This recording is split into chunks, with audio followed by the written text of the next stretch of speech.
आज मी तुमच्यासोबत शेअर करणार आहे चॉकलेट केकची रेसिपी। तीही घरात कुकरमध्ये कशी बनवायची। तर चला मग पटकन रेसिपी सुरू करूया। आणि जर तुम्हाला ही रेसिपी आवडली तर प्लीज व्हिडिओला लाईक करा आणि चॅनलला सबस्क्राईब करा। तर आपण आज बनवणार आहोत प्रीमिक्सपासून चॉकलेट केक कसा बनवायचा।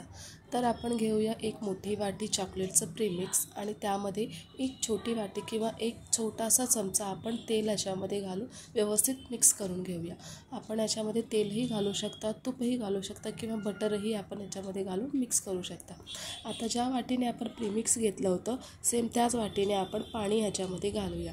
पाण्याची क्वांटिटी जशी हवी तशी आपण याच्यामध्ये वाढवून घेऊ शकतो। तर हा बॅटर एकदम छान असा थिकपणे आपण ह्याला रेडी करून घ्यायचा आहे। तर एका साईडला एका पातेल्यामध्ये थोडंसं तेल आणि थोडंसं मैदा व्यवस्थितपणे डस्ट करून घेऊन जे आपलं प्रीमिक्स आहे ते प्रीमिक्स आपण याच्यामध्ये घालूया आणि कमीत कमी 10 ते 15 वेळा ह्या पातेल्याला आपल्याला टॅप करायचं आहे, जेणेकरून ह्याच्यामध्ये जी हवा भरलेली असते ती हवा निघून जाते आणि केक आपला छान असा फुगून वर येतो। तर मी कुकरची शिटी आणि जो रबर आहे तो काढून घेतला आहे आणि आधी ह्याला 5 मिनिट मी प्री हीट करायला ठेवला होता हाय फ्लेमवर। त्यानंतर आपण जो बॅटर बनलेला आहे तो बॅटर आपण ह्या कुकरमध्ये घालू 5 मिनिट एकदम हाय फ्लेमवर आणि 20 ते 25 मिनिट एकदम लो फ्लेमवर ह्याला बेक करून घेऊया। तर 10 ते 15 मिनिटानंतर आपल्याला एकदा चेक करून घ्यायचं आहे की कसं झालं।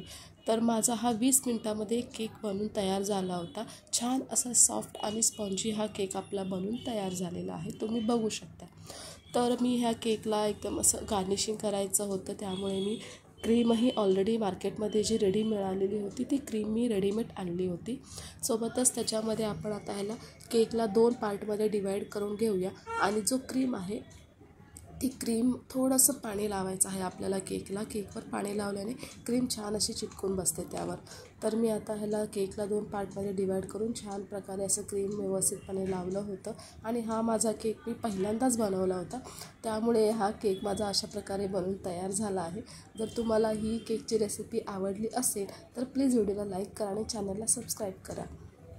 Thanks for watching.